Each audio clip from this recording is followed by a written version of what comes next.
Well, honestly, I think that we should be a lot busier. If people could go into the water and enjoy it and have fun, like they do in Obi, like where our other location is by the beach, I honestly believe that this place would be much, much busier. So the issue in the Tijuana River has really been going on for decades, and it really has to do with the lack of wastewater infrastructure and pollution control infrastructure south of the border. All water flows downhill, so does all pollution.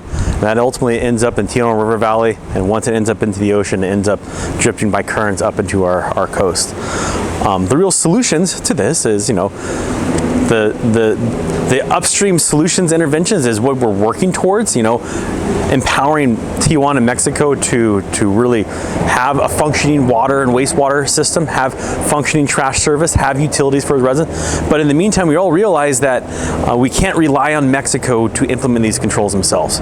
So that is why we want the federal government and the agency in the River Valley to implement pollution controls. So as the water flows across the border, you're able to capture and treat the polluted water. As trash comes across the border, you're able to put trash booms in, stop the trash from getting into the natural areas where it's really hard to remove. For years, we've seen patients, years and years, patients being sick from going in the water. So whether it's surfers, swimmers, our lifeguards, our border patrol, our Navy SEALs, we've always seen them, when they go in the water, they could get sick. We saw things like sinus infections, pneumonias, skin and soft tissue infections. But what's changed over the last few years is now we're seeing patients that are not going into the water. So when we get these big rain events and there's flooding, people then drive through, say, Hollister Street when there's big spills of sewage onto the street. Then they track that sewage water into our community. And so we see people with illness related to that. Now we're seeing people getting sick because of the strong smell, the hydrogen sulfide smell. So things like asthma, emphysema, COPD, those people, young people and the elderly actually have the hardest time with this. So they affect people's eyes, you get conjunctivitis from that bad smell. And so it's making people with breathing problems have a lot harder time. So and now it's not just related to going in the water, it's people outside the water in the community. And as far as putting a specific number on it, I don't think anybody has a great number that they can tag on this because nobody's been watching, to be quite honest. I think it's kind of, I don't know if the proper word is indolent, but it's been laying in our community and it pops its head up every once in a while. So we'll see a large flow across the border. A lot of sewage will come in, and then we'll see a little bump in the cases of, let's say, diarrhea or the cases of reactive airway disease. And so it's just enough for us to notice it here in our clinic. We only see a few of the patients, right? There's patients who go to Kaiser, patients who go across the border for care, patients who go to other clinics. And so it's hard to bring all of that together into one place. And that's really why the health department's had such trouble with this, is because it's a long river. People are exposed all along the river. They seek care at many different places. So it's really hard to kind of pin down a specific number.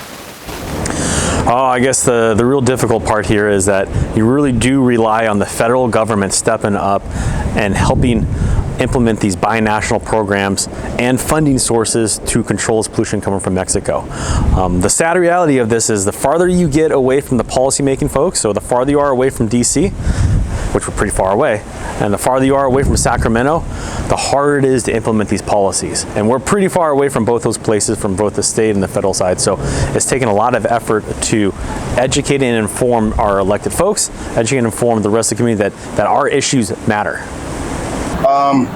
Again, just for people to be able to enjoy the water, it's such a shame. It's such a beautiful place.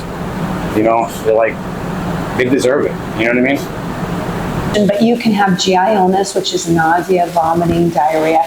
When we see a large transboundary flow, or when the flow remains high, like right now we have 40 million gallons a day coming across the border, right? We'll see an increase in patients' number. It takes a crisis for all the agencies to come together and start working on a solution. And the problem is that it requires so many local, state, and federal agencies to be working together that by the time you implement a solution, you get everyone agreed upon on a solution, you get it designed, constructed, and implemented. That takes many years, and by the time that happens, it's already undersized for the amount of that Tijuana has grown and the amount of the pollution that we've seen coming across the border. The sewage crisis at Imperial Beach is just devastating for our residents. It's heart-wrenching for both me and the citizens that have been here for a long time that have to live day in and day out with not only the sewage that's in the water, but the daily reminder of the smell. That when you can smell the pollution, you know it's not good. Well, actually, our biggest concern is what is the long-term, what are the long-term effects of people being exposed to these?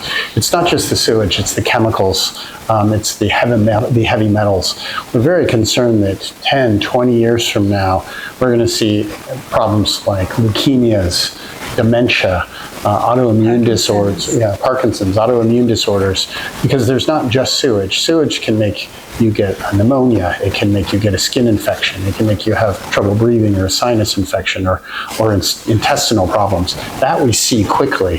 But our bigger concern is this the next Flint, Michigan? Are we going to be seeing people that lived all along the river? There's hundreds of thousands of people that are exposed to this every day for years. Are they going to have long-term effects of this and illnesses? So that's our big concern.